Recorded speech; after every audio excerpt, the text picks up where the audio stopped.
બાદ કેન્દ્રીય ગૃહમંત્રી અમિત શાહે સતત બીજા દિવસે આપી કરોડો રૂપિયાની ભેટ ગાંધીનગર જિલ્લામાં અલગ અલગ 13 કાર્યક્રમમાં હાજરી આપી। 2 દિવસ ગુજરાતના પ્રવાસે આવેલા કેન્દ્રીય ગૃહમંત્રી અમિત શાહ સતત બીજા દિવસે વિવિધ કાર્યોની ભેટ આપી। અમિત શાહે બીજા દિવસે દિવસભર અલગ અલગ 13 કાર્યક્રમોમાં હાજરી આપી। અમિત શાહ બીજા દિવસના પ્રવાસનો પ્રારંભ ગાંધીનગરથી કર્યો। અડાલજમાં કેન્દ્રીય ગૃહપ્રધાન અમિત શાહના હસ્તે હીરામણી આરોગ્યધામનું લોકાર્પણ કરાયું। 50 કરોડના ખર્ચે બનાવાયેલી આધુનિક સુવિધા ધરાવતી હોસ્પિટલનું અમિત શાહના હસ્તે લોકાર્પણ કરવામાં આવ્યું। ત્યારે ગાંધીનગરમાં આરોગ્ય ક્ષેત્રે આજે સ્વર્ણિમ સૂર્યોદય થયો છે। ત્યારબાદ એડીસી બેંકના અને મહાત્મા મંદિરમાં આયોજિત કાર્યક્રમમાં હાજરી આપી હતી। ગાંધીનગરમાં મહાત્મા મંદિર ખાતે એડીસી બેંકની શતાબ્દી સમારોહમાં હાજર રહી શુભેચ્છા આપી। ત્યાંથી અમિત શાહ પેથાપુર ગામે પહોંચ્યા હતા। અહીં તળાવનું નવીનીકરણ બાદ લોકાર્પણ કર્યું। પેથાપુર ગામમાં આવેલા ઉટવાડિયા તળાવનું પણ લોકાર્પણ કરાયું। ગામના તળાવ કિનારે વૃક્ષારોપણ કર્યું। ગાંધીનગર મનપાએ ગ્રામજનોને વિકસિત તળાવની ભેટ આપી। અંદાજિત 8 કરોડના ખર્ચે તળાવનું નવીનીકરણ થયું। બાદમાં ગૃહમંત્રી અમિત શાહે ચંદ્રાસર તળાવનું લોકાર્પણ કર્યું। ચંદ્રાસર તળાવનું 2023માં અમિત શાહે ખાતમુહૂર્ત કર્યું। ચંદ્રાસર તળાવમાં એમ્ફી થિયેટર, ચિલ્ડ્રન પ્લે એરિયા, વરસાદી પાણીના સંગ્રહ સહિતની વિશેષ વ્યવસ્થાઓ સાથે તૈયાર કરાયું। 23,300 ચોરસ મીટરથી વધુ જગ્યામાં તળાવનો વિકાસ કરાયો। તો સાંજે માણસામાં 421 બેડની હોસ્પિટલનું ખાતમુહૂર્ત કર્યું। રાજકોટથી સમાચાર। રાજકોટમાં સાગઠિયાનું વધુ એક કૌભાંડ સામે આવ્યું છે। મવડીમાં 3 માળની જય Kishan school BU permission completion વિના ધમધમે છે।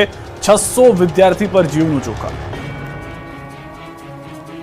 રાજકોટ મહાનગરપાલિકાના તત્કાલીન ટાઉન પ્લાનિંગ ઓફિસર મનસુખ સાગઠિયાનું વધુ એક કૌભાંડ સામે આવ્યું છે। શહેરમાં ટીઆરપી ગેમ ઝોન અગ્નિકાંડ બાદ સાગઠિયા હાલ જેલમાં બંધ છે। ત્યારે રાજકોટ શહેરના મવડી વિસ્તારમાં બાપા સીતારામ ચોક પાસે શ્રી હરિ સોસાયટી શેરી નંબર 16માં આવેલી જય કિશન સ્કૂલનું નવું બિલ્ડિંગ ગેરકાયદે ધમધમતું હોવાનું જાણવા મળ્યું છે। એમાં સ્કૂલ સંચાલક મિલન વેખરિયા દ્વારા બિલ્ડિંગ યુઝ પરમિશન તેમજ કમ્પ્લીશન સર્ટિફિકેશન ઉપરાંત ફાયર એનઓસી મેળવવામાં આવ્યા ન હતા। એમ છતાં અહીં 600 જેટલા વિદ્યાર્થી અભ્યાસ કરે છે। તેમના જીવ ઉપર જોખમ ઊભું છે। પરમિશન વગર બિલ્ડિંગ ખડકી દેવાયું છે। સ્કૂલ બિલ્ડિંગને બીયુ પરમિશન કે ફાયર એનઓસી પણ નથી। જય કિશન સ્કૂલ સૂચિત સોસાયટીમાં બનાવી છે।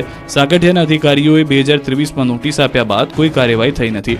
1.5 વર્ષ બાદ એટીપીઓ શૈલેષ સીતાપરાએ ગેરકાયદેસર બાંધકામ હોવાથી પાણી કનેક્શન કાપવા નોટિસ ફટકારી। ત્યારે મીડિયાકર્મી ત્યાં પહોંચતા શાળા સંચાલકોએ મીડિયા સાથે ગેરવર્તન કર્યું। સંચાલકોએ પત્રકારો સાથે ગેરવર્તન કરી શાળાની બહાર કાઢ્યા। શાળા સંચાલકે કહ્યું કે માવડી સૂચિતમાં છે। બીજી તરફ તપાસ કરી રહેલા અધિકારીઓએ શાળા સંચાલકોને બોલાવ્યા છે। જિલ્લા શિક્ષણ વિભાગના અધિકારીઓની ટીમ તપાસ માટે પહોંચી હતી। રામ ભરોસે સ્લેબ તૂટતા દોડધામ થઈ ગઈ। સુરત શહેરની નવી સિવિલ હોસ્પિટલમાં સારવાર લઈ રહેલા દર્દીઓની સલામતી અને સુરક્ષા રામ ભરોસે છે। નવી સિવિલ હોસ્પિટલના બીજા માળે સર્જરી વોર્ડમાં સ્લેબ તૂટી પડતા ભાગદોડ મચી ગઈ। નવી સિવિલ હોસ્પિટલમાં સ્લેબના પોપડા પડતા દર્દીઓ ડરી ગયા। જર્જરિત બિલ્ડિંગમાં હોસ્પિટલના બીજા માળે સર્જરી વોર્ડમાં પોપડા પડતા દર્દીઓને હાલાકી ભોગવવાનો વારો આવ્યો। સદનસીબે ઘટના સ્થળે દર્દી કે તબીબ ન હોવાથી મોટી દુર્ઘટના ટળી હતી। ઘટના બાદ વોર્ડમાં ફરજ બજાવતા કર્મચારીઓ અને તબીબોને જીવ તાળવે ચોંટી ગયો। અવારનવાર પડી રહેલા સ્લેબના ટુકડા અને પોપડાને કારણે સ્ટાફમાં હંમેશા ભય રહે છે। ક્યારે પોપડા પડે તેનો ભય તેઓને સતત સતાવી રહ્યો છે। મહત્વનું છે કે નવી સિવિલ હોસ્પિટલની જૂની બિલ્ડિંગ જર્જરિત હોવાથી અવારનવાર છતમાંથી પોપડા પડે છે। ત્યારે બિલ્ડિંગના સમારકામની માંગ ઉઠી છે। સુરત નવી સિવિલ હોસ્પિટલ દક્ષિણ ગુજરાતના ગરીબ અને મધ્યમ વર્ગના લોકો માટે આશીર્વાદ સમાન ગણવામાં આવે છે। અહીં દર્દીઓ મોટી સંખ્યામાં સારવાર લેવા માટે આવે છે। ચડ્ડી બનિયાનધારી ગેંગનો તરખાટ 1.5 લાખથી વધુની ચોરી કરી। વલસાડ જિલ્લાના પારડી તાલુકામાં ચડ્ડી બનિયાનધારી ગેંગ તરખાટ મચાવી રહી છે। આ વખતે કોટલાવ ગામમાં એક ઘરને નિશાન બનાવ્યું। આ ચડ્ડી બનિયાનધારી ગેંગે સોના ચાંદીના દાગીના અને રોકડ મળી અંદાજે 1.5 લાખથી વધુના મુદ્દામાલની ચોરી કરી અને ફરાર થઈ ગયા। આ દાડપાડુ ગેંગના દ્રશ્યો સીસીટીવી કેમેરામાં કેદ થઈ રહ્યા છે। પરિવાર જ્યારે ઉપરના માળે રૂમમાં સૂતો હતો ત્યારે ચોર ગેંગે નીચેના ઘરનું તાળું તોડી ઘરમાં પ્રવેશ કરી ઘરમાં રહેલા સોના ચાંદીના દાગીના અને રોકડ મળી કુલ રૂપિયા 1.5 લાખના મત્તાની ચોરી કરી પલાયન થઈ। સવારે પરિવારને ચોરીની જાણ થતાં પોલીસને જાણ કરવામાં આવી અને પારડી પોલીસે ઘટના સ્થળે પહોંચી તપાસ શરૂ કરી। નેત્રંગમાં ખાણ ખનીજ વિભાગના અધિકારીની ધુલાઈ કરી કાઢવામાં આવી। સરકારી અધિકારીઓને મારવાની ઘટનાઓ વધી રહી છે। ત્યારે હવે ભરૂચના નેત્રંગમાં ખાણ ખનીજ વિભાગના અધિકારીને કડવો અનુભવ થયો। ભરૂચના નેત્રંગમાં સ્થાનિકોએ ખાણ ખનીજ વિભાગના અધિકારીઓને માર માર્યો।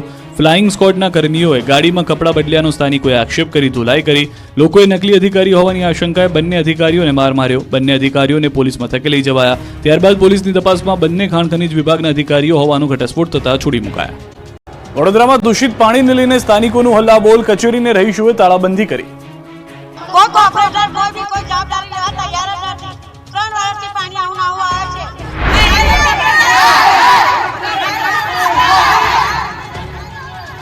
હાય હાયના નારા, હલ્લા બોલ અને આક્રોશના દ્રશ્યો છે વડોદરાના. દૂષિત પાણીને લઈને મહિલાઓએ વડોદરાની વોર્ડ કચેરીને ગજવી હતી. શહેરના વોર્ડ નંબર 7માં છેલ્લા 3 વર્ષથી દૂષિત પાણી વિતરણ કરવામાં આવે છે. એટલું ગંદુ પાણી આવે છે કે લોકો પીવા તો શું, વાપરવા માટે પણ ઉપયોગમાં લઈ ન શકે. એટલું ગંદુ પાણી આવે છે કે પશુઓ પણ આવું પાણી પીવે નહીં. પાણીમાં દુર્ગંધ પણ આવે છે. આ અંગે અનેકવાર રજૂઆત કરવા છતાં તંત્ર દ્વારા કોઈ કામગીરી કરવામાં આવી નથી. માળી મહોલ્લામાં રહેતા રહીશો આ અંગે સ્થાનિક કોર્પોરેટરને ફોન કરે તો પણ તે ફોન ઉઠાવતા નથી. ત્યારે ગંદા પાણીથી પરેશાન જનતાએ પાણી બતાવ્યું. દૂષિત પાણીની સમસ્યાને સ્થાનિકોએ હોબાળો મચાવ્યો. વોર્ડ નંબર 7ની કચેરી બહાર નાગરિકોએ હલ્લાબોલ કરી નારેબાજી કરી. ગંદુ પાણી લઈ પહોંચતા દોડધામ મચી ગઈ. નાગરિકોનું વોર્ડ કચેરી પહોંચતા અધિકારીઓ ભાગી ગયા. રહીશોએ આક્ષેપ કર્યો કે કોર્પોરેટર ફોન ઉઠાવતા નથી. ગંદા પાણીથી લોકોના સ્વાસ્થ્ય પર અસર થઈ રહી છે. લોકોને હોસ્પિટલમાં દાખલ કરવા પડે છે. ઘટનાને પગલે પોલીસ પણ વોર્ડ ઓફિસ પહોંચી હતી. વોર્ડ કચેરીને રહીશોએ તાળાબંધી પણ કરી. જૂનાગઢ જિલ્લા પંચાયતની સભા બની તોફાની. અધિકારી પર ભડક્યા એમએલએ અરવિંદ લાડાણી. મારી મારા પાછળના 93 નામ આવ્યા છે ખેડૂતનો પાક નિષ્ફળ ગયો હોય તેની તો ન્યાય કઈ તપાસ નથી. એટલે સાહેબ તમને ખાસ જિલ્લા ખેતીવાડી અધિકારી તમને ખાસ સૂચના આપું, ક્યાંય પણ તમારી ફરિયાદ સૌથી વધારે આવી, તમારી કામગીરી 100% નિષ્ફળ છે. 1% ધ્યાન નથી દીધું તમે. ખેડૂતોના મુદ્દે કંઈક આ રીતે અધિકારીનો ઉધડો લઈ લીધો ધારાસભ્ય અરવિંદ લાડાણી. સ્થાનિકોના પ્રશ્ને લડતા અને લોકોમાં કોમન મેનની ઇમેજ ધરાવતા માણાવદરના ધારાસભ્ય ખેડૂતના પાક નુકસાન મુદ્દે લાલઘુમ થઈ ગયા. જૂનાગઢ જિલ્લા પંચાયતની સભા મળી, જેમાં પાક નુકસાન સર્વેની કામગીરીને લઈને ચર્ચા ચાલી રહી હતી. ત્યારે કેટલાક ગામમાં સર્વે જ ન થયા હોવાના મુદ્દે અરવિંદ લાડાણીએ નારાજગી વ્યક્ત કરી. અરવિંદ લાડાણી ગુસ્સે ભરાતા સભાનું વાતાવરણ ગરમાઈ ગયું હતું. ધારાસભ્ય અરવિંદ લાડાણીએ બધાની વચ્ચે જ અધિકારીઓની પોલ ખોલી અને મોઢા પર જ ચોપડાવી દીધું કે અધિકારીઓના કામકાજથી જનતા ખુશ નથી. પાક સર્વેની કામગીરી ન થઈ હોવાનું પણ કહી દીધું. પાક નુકસાન સર્વે મુદ્દે અધિકારીની કામગીરી 100% નિષ્ફળ હોવાનું ચોપડાવી દેતા અધિકારીનું મોઢું ઉતરી ગયું હતું. લાડાણીએ કહ્યું કે પાક નિષ્ફળ ગયેલા ખેડૂતોને મારી પાસે લિસ્ટ છે, તેમના ખેતરે સર્વે થયો જ નથી. અધિકારીની પોલ ખુલ્લી પડતા સભામાં સન્નાટો વ્યાપી ગયો હતો. તો જિલ્લા પંચાયતના ઉપપ્રમુખ મુકેશ કણસાગરાએ ડીડીઓની બદલી કરવાની માંગ કરી છે. તો બોર્ડમાં 1,43,00,000ના વિકાસ કામને બહાલી અપાઈ. સુરતમાં ગરબે રમી કોર્પોરેશનના કર્મચારીઓએ વિરોધ કર્યો. આ કોઈ ગરબાનું આયોજન નથી, આ વિરોધના દ્રશ્યો છે. રાજ્યમાં નવરાત્રીનો રંગેચંગે પ્રારંભ થઈ રહ્યો છે, ત્યારે સુરત મહાનગરપાલિકાના કર્મચારીઓએ અનોખી રીતે વિરોધ કર્યો. સુરત મહાનગરપાલિકાની કચેરીમાં ક્લાર્ક કર્મચારીઓ દ્વારા ગરબે રમી વિરોધ કરાયો. છેલ્લા 5 વર્ષથી પ્રમોશન નહીં અપાતા કર્મચારીઓએ ગરબા રમી વિરોધ દર્શાવ્યો. કર્મચારીઓ પગાર વધારાની માંગ કરી. વહીવટી વિભાગમાં સેક્શન ઓફિસરની વર્ગ 1, 2, 3ની 900થી વધુ જગ્યા ખાલી હોવાનું કર્મચારીઓએ જણાવ્યું. આ તમામ મુદ્દે કર્મચારીઓએ ગરબા રમી વિરોધ નોંધાવ્યો. જાણે સુરત મહાનગરપાલિકામાં ગરબાનું આયોજન કરાયું હોય તે રીતે ગરબાની રમઝટ ચાલતી હોય તેવા દ્રશ્યો જોવા મળ્યા. કર્મચારીઓનો આક્ષેપ છે કે 10, 20 અને 30 વર્ષીય ઉચ્ચતમ પગાર ધોરણ પણ નથી અપાયું. વર્ગ 4ના જે કર્મચારીઓ ગ્રેજ્યુએટ છે તેને વર્ગ 3 ક્લાર્ક તરીકે ભરતી છેલ્લા 9 માસથી કરવામાં આવ્યા નથી. આ તમામ મુદ્દે કર્મચારીઓએ ગરબા રમી વિરોધ નોંધાવ્યો. ડાયક્લોરીન ઇન્જેક્શનની અછત, સિવિલના દર્દીઓ પરેશાન થઈ ગયા. રાજકોટની સિવિલ હોસ્પિટલમાં ડાયક્લોરીન ઇન્જેક્શનની અછત સર્જાતા દર્દીઓ પરેશાન થઈ ગયા છે. પથરી અને મહિલા પ્રસૂતિના અસહ્ય દુખાવામાં ઉપયોગમાં લેવાતા ડાયક્લોરીન ઇન્જેક્શન નહીં મળતા મુશ્કેલી સર્જાય છે. રાજકોટ સિવિલ હોસ્પિટલમાં ડાયક્લોરીન ઇન્જેક્શન છેલ્લા 15 દિવસથી નથી, જેથી પથરી અને મહિલાઓએ ખાનગીમાં સારવાર લેવાની ફરજ પડી રહી છે. ડાયક્લોરીન ઇન્જેક્શન ન હોવાને કારણે પેરાસિટામોલના ઇન્જેક્શન આપીને દર્દીઓને સારવાર અપાઈ રહી છે. આવું પ્રથમ વખત નથી બન્યું કે હોસ્પિટલમાં દવાનો અભાવ જોવા મળ્યો હોય. આવું અગાઉ પણ બની ચૂક્યું છે. જોકે હાલ ડાયક્લોરીન ઇન્જેક્શનનો જથ્થો મેળવવા માટેની પ્રક્રિયા હાથ ધરાઈ છે. તાપીમાં સબસિડાઇઝ નીમ કોટેડ યુરિયા કૌભાંડનો પર્દાફાશ થયો. સબસિડાઇઝ નીમ કોટેડ યુરિયા કૌભાંડનો પર્દાફાશ થયો. ગત તારીખ 11 સપ્ટેમ્બરે ઉચ્છલ તાલુકાના પાંખરી ગામની સીમમાં એક ટ્રકને એલસીબી દ્વારા રોકવામાં આવી હતી. ટ્રકને તાડપત્રીથી ઢાંકેલી હતી. એલસીબીને શંકા જતા રોકવામાં આવી. તાપી એલસીબીએ શંકાના આધારે એક ટ્રકમાં ભરેલા યુરિયાની તપાસ કરાવી. તપાસમાં ખેડૂતોને અપાતા સબસિડાઇઝ નીમ કોટેડ યુરિયા હોવાનું બહાર આવ્યું. મહારાષ્ટ્રમાં ખેડૂતોને અપાતા સબસિડીવાળા નીમ કોટેડ યુરિયાને ઔદ્યોગિક ઉપયોગ માટે વપરાતી બેગોમાં ભરી ગુજરાતના નવસારી જિલ્લાની એક કેમિકલ ફેક્ટરીમાં મોકલાતું હતું. આ કૌભાંડમાં વિડસન કેમિકલ પ્રાઇવેટ લિમિટેડ કંપનીનું નામ બહાર આવ્યું છે. એલસીબીએ 400 બેગ યુરિયા ખાતરનો જથ્થો જપ્ત કર્યો હતો. આ સમગ્ર કૌભાંડનો પર્દાફાશ તાપી એલસીબીએ કર્યો. પાવાગઢમાં પ્રથમ નોરતે છવાયું અંધારું, ભક્તો થયા પરેશાન. એક તરફ જગમગાટ અને રમઝટ જામી છે, ચારે બાજુ રોશનીથી મંદિરો ઝળહળી રહ્યા છે, ત્યારે યાત્રાધામ શક્તિપીઠ પાવાગઢમાં અંધારું છવાયું છે. નોરતામાં લાખો ભક્તો માના દર્શન માટે ઉમટ્યા છે, ત્યારે પાવાગઢ પર્વત પર વીજળી ગુલ થઈ જતા દર્શનાર્થીઓ પરેશાન થયા. યાત્રાધામ પાવાગઢમાં પ્રથમ નોરતે જ છવાયો અંધારપટ. નવરાત્રીને લઈને યાત્રાધામ પાવાગઢ ખાતે મોટી સંખ્યામાં દર્શનાર્થીઓ આવી રહ્યા છે, ત્યારે પ્રથમ નોરતે રાત્રે અને સાંજે પગપાળા પથ પર લાઇટ બંધ હોવાથી દર્શનાર્થીઓ મુશ્કેલીમાં મુકાયા. અંધારા વચ્ચે માઈ ભક્તો મોબાઈલ ટોર્ચના સહારે પગથિયા પર ચડીને મંદિર સુધી જવા પર મજબૂર બન્યા હતા. જ્યારે તંત્ર દ્વારા સુચારુ આયોજન કરાયું હોવા છતાં લાઇટના બલ્બ શોભાના ગાંઠિયા સમાન બન્યા. ડુંગર ચઢવાના પગથિયામાં પાણીના નિકાલ માટેની ગટર પણ ખુલ્લી જોવા મળી, જેથી ઘણા ભક્તો અંધારામાં પટકાયા હતા. ત્યારે તંત્રની કામગીરી સામે લોકોમાં રોષ જોવા મળ્યો. જામરાવલની નદીમાં ફસાયા વૃક્ષો, ખેડૂતોએ જેસીબીથી કરી સફાઈ. દ્વારકા જિલ્લાના રાવલ ગામે નદીના પુલ પાસે ફસાયેલા વૃક્ષો હટાવવાનું કામ ખેડૂતોએ જાતે જ શરૂ કર્યું. તંત્ર દ્વારા આ નદીમાં ફસાયેલા વૃક્ષો હટાવવાની કામગીરી શરૂ ન કરાતા અંતે ખેડૂતોએ જાત મહેનત જિંદાબાદ સૂત્ર અપનાવી જાતે જ સફાઈ કરી હતી. ગામના ખેડૂતો એકત્ર થઈને જાતે કામ શરૂ કર્યું. રાવલ ગામે ભારે વરસાદને કારણે સીમ વિસ્તારમાં આવેલ વર્તુ નદીના પુલ પાસે અનેક વૃક્ષો ફસાયા છે. વૃક્ષો ફસાતા નદીના પાણી ખેડૂતોના ખેતરોમાં ફરી વળ્યા છે અને ખેતરોમાં મોટા પ્રમાણમાં ધોવાણ થયું હતું. ત્યારે ખેડૂતોએ સ્વખર્ચે જેસીબી મંગાવી નદીમાં ફસાયેલા વૃક્ષો કાઢવાનું કામ શરૂ કર્યું. ખેડા આણંદ જિલ્લામાં રોગચાળો વકર્યો, હોસ્પિટલો દર્દીઓથી હાઉસફુલ. રાજ્યમાં રોગચાળે માથું ઉચક્યું છે. આણંદ અને ખેડામાં તો ઘરે ઘરે માંદગીના ખાટલા છે. આણંદ જિલ્લામાં રોગચાળો ફાટી નીકળ્યો છે. ચોમાસામાં સમગ્ર જિલ્લાના આણંદ, તારાપુર, ઉમરેઠ, હાંકલવ, બોરસદ, ખંભાત, પેટલાદ તાલુકા મથક અને ગ્રામીણ વિસ્તારમાં ભારે વરસાદ થયો છે, જેના કારણે સમગ્ર જિલ્લામાં પાણીજન્ય રોગ વધ્યા છે. સમગ્ર જિલ્લામાં ડેન્ગ્યુના 50થી વધુ કેસ આણંદ જિલ્લામાં નોંધાયા છે. હાલ મેલેરિયાના પણ 11 કેસ નોંધાયા છે, તેમજ શરદી, ઉધરસ, તાવના દૈનિક તમામ તાલુકામાં 70 જેટલા કેસો નોંધાયા છે. હાલ દર્દીઓ ધસારો આણંદ જનરલ હોસ્પિટલમાં છે. સિવિલ હોસ્પિટલમાં દર્દી માટે વોર્ડમાં જગ્યા ખૂટતા હોસ્પિટલ કેમ્પસમાં વોર્ડની બહાર દર્દી માટે ખાટલાની ગોઠવણ કરવાની ફરજ પડી છે.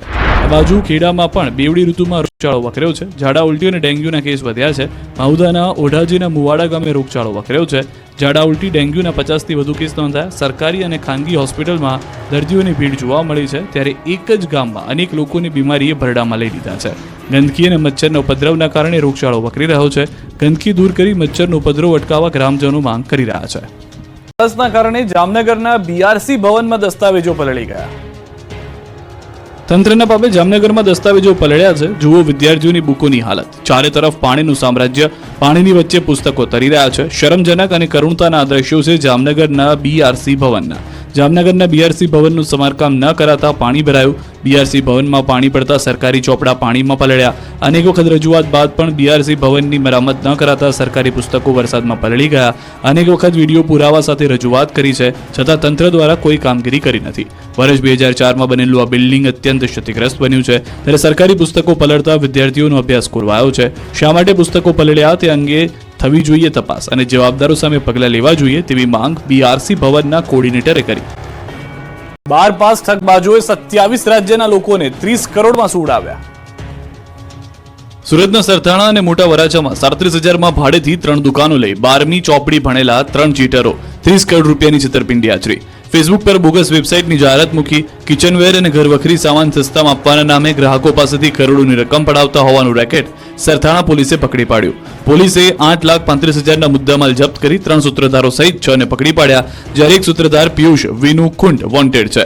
સૂત્રધાર સાગર ખુંડ અને તેનો ભાઈ પિયુષ ખુંડ તથા આશીષ હડિયાએ બીટેક અને એમસીએ ભણેલા વિદ્યાર્થીઓને 30,000ની નોકરી પર રાખી ખોટી વેબસાઇટથી છેલ્લા 1.5 વર્ષમાં 30 કરોડથી વધુની કમાણી કરી હોવાની વાત કરી છે.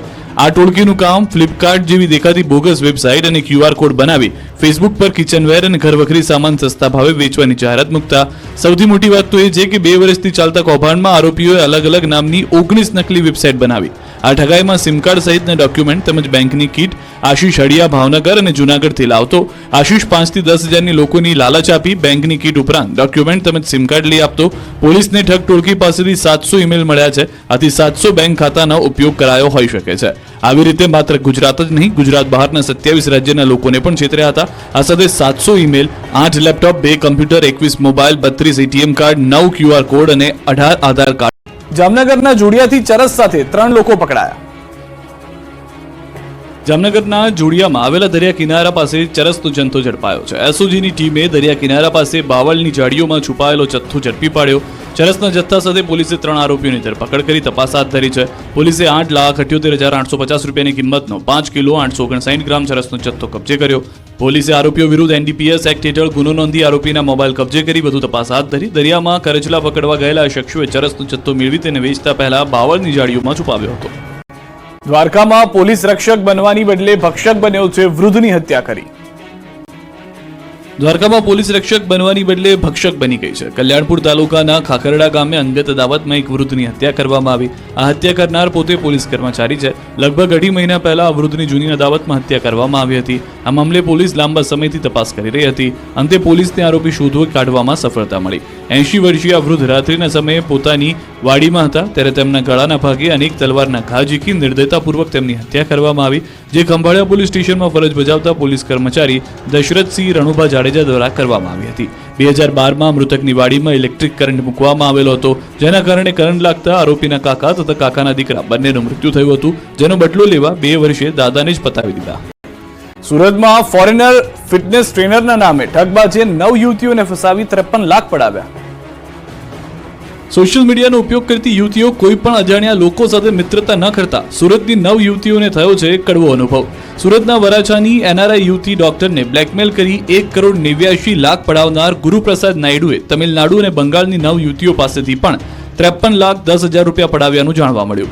ગુરુપ્રસાદ ગુરુવૈયા નાયડુ હાલ પોલીસ રિમાન્ડ પર છે, જેમાં તેણે તમિલનાડુ અને કોલકાતા સહિતની 9 યુવતીને સોશિયલ મીડિયા થકી મિત્રતા કેળવીને અંગત ફોટો મેળવી તેને વાયરલ કરવાની ધમકી આપી 53,10,000 પડાવ્યા હતા. આરોપીના ફોનમાંથી શૂઝ, ટિન્ડર, બમ્બલ અને ફેટ લાઈફ જેવી ડેટિંગ એપ મળી છે. ગુરુપ્રસાદ જેક્સ પાર્કર નામનું એકાઉન્ટ બનાવી પોતે ફોરેનર ફિટનેસ ટ્રેનર હોવાનું જણાવી આકર્ષક પ્રોફાઇલ બનાવી યુવતીઓને જાળમાં ફસાવી વિભત્સ વાતચીત કરતો હતો. આરોપી ગુરુપ્રસાદે ફિગ્મા એપ્લિકેશન, જેમાં online payment transfer, screenshot, bank બેલેન્સનો સ્ક્રીનશોટ, HDFC બેંકના NEFT ફોર્મમાં એડિટિંગ કરી સ્ક્રીનશોટ બનાવી ડોક્ટરને રૂપિયા ટ્રાન્સફર કર્યા હોવાનું ફક્ત ખોટી રીતે બતાવવા ઉપયોગ કર્યો હતો. આરોપીના મોબાઈલમાં ફેક GPS એપ્લિકેશનથી પોતાનું લોકેશન બદલવા ઉપયોગ કરતો. સાથે ફોનમાંથી અલગ અલગ લક્ઝરિયસ ઘર અને ફ્લેટનો ફોટો મળી આવ્યા છે. ઉપરાંત 18 જીમેલ વાળી આઈડી મળી આવી છે. સરકારી નોકરી માટે બોગસ ડોક્યુમેન્ટ બનાવનારા પિતા પુત્રની ધરપકડ. સુરતમાં સરકારી નોકરી મેળવવા બોગસ ડોક્યુમેન્ટ આપ્યાનો થયો પર્દાફાશ. યુવતીએ સરકારી નોકરી મેળવવા માટે પિતાના નામનો બક્ષીપંચનો બોગસ દાખલો પુરાવા તરીકે આપ્યો હતો, ત્યારે દાખલો બનાવવા માટે તૈયાર કરવા માટે આપેલું પિતાનું LC બોગસ હોવાનું જાણવા મળ્યું. પોલીસે દાખલો રજૂ કરનાર યુવતી અને તેના પિતા સામે ગુનો દાખલ કરી તપાસ હાથ ધરી. હાલ અઠવા લાઇન્સ પોલીસે બંને પિતા પુત્રની ધરપકડ કરીને વધુ તપાસ હાથ ધરી છે. મહત્વનું છે કે કતારગામમાં પરિવાર સાથે રહેતી 25 વર્ષીય આરોપી યુવતી GPSCની તૈયારી કરે છે, ત્યારે યુવતીએ સરકારી નોકરી મેળવવા કારસ્તાન કર્યાનું પોલીસ તપાસમાં ખુલ્યું. સરકારી નોકરી મેળવવા માટે પિતાના બક્ષીપંચનો બોગસ દાખલો પુરાવા તરીકે આપ્યો હતો. પૈસા માટે બનાસકાંઠામાં દોસ્ત બન્યો દગાબાજ, લૂંટ કરનારા ઝડપાયા. રૂપિયા માટે લોકો સંબંધોની હત્યા કરતા પણ ખચકાતા નથી, ત્યારે બનાસકાંઠામાં રૂપિયા માટે દોસ્ત જ બન્યો દગાબાજ. બનાસકાંઠાના થરાના યુવકનું અપહરણ કરી 5 લાખની લૂંટ કરનાર 5 શખ્સને પોલીસે પકડી પાડ્યા છે. અપહરણકર્તાઓની તપાસમાં ખુલાસો થયો છે કે મિત્રનું જ અપહરણ કરી 5 લાખની લૂંટ કરી. થરાના યુવકનું અપહરણ કર્યું, ટેક્સ વિના સોનાનું બિસ્કિટ આપવાની લાલચ આપી, કારમાં અપહરણ કરી 5 લાખની લૂંટ ચલાવી. મિત્રએ જ સાથી મિત્ર સાથે મળી પ્લાન ઘડ્યો. પોલીસે આરોપીને પકડીને રૂપિયા 4,97,000નો મુદ્દામાલ જપ્ત કર્યો. થરા પોલીસે અલગ અલગ ટીમો બનાવી ગણતરીની કલાકોમાં 5 શખ્સોને દબોચી લીધા. માતાના મઢ જાગીર ટ્રસ્ટ દ્વારા મુખ્યમંત્રી ભૂપેન્દ્ર પટેલનું સન્માન કરવામાં આવ્યું. ત્યારબાદ માંડવીના શ્યામજી કૃષ્ણ વર્મા મેમોરિયલની મુલાકાતે પહોંચ્યા હતા. મેમોરિયલમાં રાતના લાઇટ એન્ડ સાઉન્ડ શોમાં પણ શરૂઆત કરવામાં આવશે અને જ્યાં પ્રવાસન પણ વધારે કરવામાં આવશે. કચ્છના રાજવી પરિવાર દ્વારા ભુજ તાલુકાના ચાડવા રખાલમાં આવેલી રાજવી પરિવારની ઐતિહાસિક 12,000 એકર જમીન મુખ્યમંત્રીની હાજરીમાં સરકારને અર્પણ કરી. રાજવી પરિવારના યુવરાજ કુંવર ઇન્દ્રજીતસિંહ જાડેજાએ આ અંગે જાહેરાત કરી. શ્રી ભૂપેન્દ્રભાઈ પટેલ માંડવીમાં રૂપિયા 117 કરોડથી વધુના વિવિધ વિકાસ કાર્યોની કચ્છવાસીઓને ભેટ આપી. મુખ્યમંત્રીએ રૂપિયા 28 કરોડ 46 લાખના કુલ 6 કામોનું ખાતમુહૂર્ત તેમજ રૂપિયા 79 લાખ 21 કરોડના 9 કામોનું લોકાર્પણ કર્યું છે. મુખ્યમંત્રી ભૂપેન્દ્રભાઈ પટેલનું હર્ષભેર સ્વાગત કરવામાં આવ્યું છે. મુખ્યમંત્રીએ કચ્છના ખમીરને બિરદાવ્યું છે. માંડવીના મસ્કામાં શ્યામજી કૃષ્ણ વર્મા સ્મારક ખાતે વીરાંજલિ ગેલેરીનું અનાવરણ કરવામાં આવ્યું. The Indian sociologist in London બુકનું અનાવરણ કરાયું. ચાળવા રખાલનું સરકારને હસ્તાંતરણ કરવામાં આવ્યું છે. તાંબા પિત્તલના ગરબાની માંગ વચ્ચે માટીના ગરબાની ડિમાન્ડ એવરગ્રીન જોવા મળી રહી છે. અવનવી ડિઝાઇનના ગરબાએ જમાવ્યું આકર્ષણ. નવરાત્રી પર્વને હવે ગણતરીની કલાકો બાકી છે ત્યારે લોકો પોતાના ઘરમાં માતાજીનો ગરબો લાવી 9 દિવસ માની આરાધના કરશે. હાલ તાંબા પિત્તલના ગરબાની માંગ વચ્ચે માટીના ગરબા એવરગ્રીન છે. વિવિધ ડિઝાઇનના માટીના ગરબાએ લોકોમાં આકર્ષણ જમાવ્યું છે. બોટાદમાં રહેતા ગોપાલભાઈ પ્રજાપતિ અને તેમના પત્ની પરંપરાગત આ વ્યવસાય સાથે જોડાયેલા છે. તેઓ સિઝન મુજબ માટીની ચીજવસ્તુ બનાવે છે. ત્યારે આ વખતે પ્રજાપતિ દંપતી વિવિધ ડિઝાઇનના આકર્ષક ગરબા તૈયાર કર્યા છે, જેની લોકો ખરીદી કરી રહ્યા છે. હાલ બજારમાં તાંબા પિત્તલના ગરબાની માંગ વધુ છે, જેના કારણે માટીના ગરબાની માંગ 30-40% ઘટી છે. પણ જે લોકો પરંપરાગત માટીનો ગરબો ખરીદી કરે છે તે આજે પણ માટીનો ગરબો જ માંગે છે. પહેલા માટીના કાચા ગરબાની માંગ રહેતી હતી, હવે સમય સાથે માટીના ગરબાને પકાવી અને આકર્ષક કલર સાથે ગરબા તૈયાર કરે છે, જે કારણે નવરાત્રીમાં 9 દિવસ બાદ આ ગરબાના ઉપયોગ બાદ પણ આ ગરબાની ચકલીના માળા તરીકે હજારો રૂપિયા ખર્ચ્યા બાદ વડોદરાના લોકોને કાદવ કિચડમાં ગરબા રમવા પડ્યા. યુનાઇટેડ વેમાં કોઈના કપડાં ખરાબ થયા તો કોઈના પગ લપસ્યા. વિશ્વ પ્રખ્યાત યુનાઇટેડ વેમાં આ વખતે કાદવ કિચડ ગરબાનું આયોજન થયું હોય તેવો અહેસાસ વડોદરાના લોકોને થયો. વડોદરાના યુનાઇટેડ વે ઓફ બરોડાના ગરબામાં પહેલા નોરતે 34,000 જેટલા ખેલૈયાઓ એક સાથે ગરબે ઘૂમ્યા. આ વર્ષે વડોદરામાં વરસેલા ભારે વરસાદને કારણે યુનાઇટેડ વેના ગરબા ગ્રાઉન્ડમાં ખૂબ જ કાદવ અને કિચડ થઈ ગયો, જેથી ખેલૈયાઓને ખૂબ મુશ્કેલી પડી અને મોંઘાદાટ પોશાક ખરાબ થઈ ગયા. United way of Baroda garba ગ્રાઉન્ડમાં પ્રવેશ કરતા કાદવ કિચડ જોવા મળ્યો, જેથી ખેલૈયાઓને કાદવમાંથી પસાર થઈને ગ્રાઉન્ડમાં પહોંચવું પડ્યું, જેને લઈ ખેલૈયાઓમાં રોષ જોવા મળ્યો. યુનાઇટેડ વેમાં કોઈના કપડાં ખરાબ થયા તો કોઈના પગ લપસ્યા. અહીં માણસ ચાલી શકતો ન હતો ત્યારે ગરબા કેવી રીતે રમવા તે સવાલ હતો. મેદાન પર કિચડ જવાતા પ્રથમ નોરતે ખેલૈયાઓ મુશ્કેલીમાં મુકાયા. હાલમાં ગરબા મેદાનમાં અને પાર્કિંગમાંથી કિચડ દૂર કરવા 15થી વધુ મશીનો અને 150 મજૂરોનો સ્ટાફ કામે લાગ્યો છે. વડોદરાના ગરબામાં નો તિલક નો એન્ટ્રી. ગરબા ગ્રાઉન્ડમાં તિલક કરી પ્રવેશ અપાયો. ગરબામાં હિન્દુ દીકરીઓને વિધર્મીઓથી બચાવવા માટે વડોદરામાં નો તિલક નો એન્ટ્રી નિયમ લાગુ કરાયો છે. વડોદરામાં નવલખી મેદાનમાં આયોજિત વડોદરા નવરાત્રી ફેસ્ટિવલ VNFમાં યુવાનોને તિલક કરીને જ પ્રવેશ અપાઈ રહ્યો છે. નવરાત્રીના પ્રથમ દિવસે આવેલા યુવાનને તિલક બાદ જ પ્રવેશ આપવામાં આવે છે, જેને લઈ આયોજકોએ તિલક માટે અલગ કાઉન્ટર બનાવ્યું છે. આ કાઉન્ટર પર યુવાઓ સામે ચાલીને તિલક લગાવી રહ્યા છે. યુવાનોમાં પણ તિલકને લઈને ઉત્સાહ જોવા મળ્યો હતો. પોરબંદરના ભદ્રકાલી માતાજી મંદિરે લોકો ટોપી પહેરી જ કરે છે ગરબા. જુઓ શેરી ગરબાનો અનોખો અંદાજ. રાજ્યમાં છેલ્લા થોડા વર્ષોથી ખાનગી ગરબીઓનું ચલણ વધ્યું છે અને યુવાઓ પણ હવે ખાનગી પ્લોટ અને ક્લબમાં જ ગરબા ગાવાનું પસંદ કરે છે. ત્યારે પોરબંદર શહેરમાં છેલ્લા 100 વર્ષથી ભદ્રકાલી માતાજીના મંદિરે કોઈ પણ પ્રકારના લાઉડસ્પીકર વગર માત્ર દેશી ઢોલ અને મંજીરાના નાદ સાથે ગરબાની રમઝટ જામે છે. અહીં માત્ર પુરુષો જ ગરબી રમે છે અને ગરબે રમતી વખતે સૌ કોઈ ટોપી પહેરે છે. તેવામાં આ વખતે આ ગરબાએ 100 વર્ષ થઈ રહ્યા છે, જેને લઈને લોકો દ્વારા અહીં ખાસ શતાબ્દી મહોત્સવનું આયોજન કરવામાં આવ્યું. આ ગરબીમાં રમતા પુરુષો ભદ્રકાલી માતાજીના ગરબા સ્વમુખે ગાય છે, તો સામે યુવાનો પણ ગરબે ઘૂમતા ઘૂમતા આ ગરબાને સ્વમુખે ઝીલતા હોય છે અને રમતા પણ જતા હોય છે. આ ગરબીની સૌથી વધુ આશ્ચર્ય વાત એ છે કે જો કોઈ પણ અહીંયા ટોપી પહેર્યા વગર જોવા નહીં મળે. જી હા, ગરબીમાં ટોપી વગર રમવા પર પ્રતિબંધ છે. ગરબીમાં પણ માતાજીની અમાન્ય જળવાઈ રહે તેવા હેતુથી ગરબીમાં ટોપી પહેરવી ફરજિયાત છે. સૌને લઈને ભરૂચમાં તૈયારીઓનો ધમધમાટ. બંગાળી કારીગરો દ્વારા મા દુર્ગાની મૂર્તિને અપાઈ રહ્યો છે આખરી ઓપ. ભરૂચમાં બંગાળી સમાજ પરંપરાગત દુર્ગા મહોત્સવની ભવ્ય ઉજવણી કરશે. શ્રવણ ચોકડી નજીક હાલ દુર્ગા મહોત્સવની ઉજવણીની તડામાર તૈયારીઓ ચાલી રહી છે. બંગાળી કારીગરો માં દુર્ગાની મૂર્તિને આખરી ઓપ આપી રહ્યા છે. અહીં છેલ્લા 30 વર્ષથી બંગાળના કારીગરો મૂર્તિનું નિર્માણ કરે છે. આસો નવરાત્રીના પાંચમના દિવસે દુર્ગા માતાજીની વિધિવત ધાર્મિક પૂજન સ્થાપના કરાશે. જ્યારે આસો નવરાત્રીની નોમ સુધી માતાજીની ભક્તિમાં બંગાળી સમાજ મગ્ન બની જશે. કારીગરોમાં નર્મદાની માટીથી ઇકો ફ્રેન્ડલી મૂર્તિ બનાવી રહ્યા છે, જે વિસર્જન બાદ ગણતરીની મિનિટમાં પાણીમાં ઓગળી જશે. એટલું જ નહીં, તમામ પ્રતિમાઓને રંગરોગાન સાથે શણગાર કરી આખરી ઓપ અપાઈ રહ્યા છે.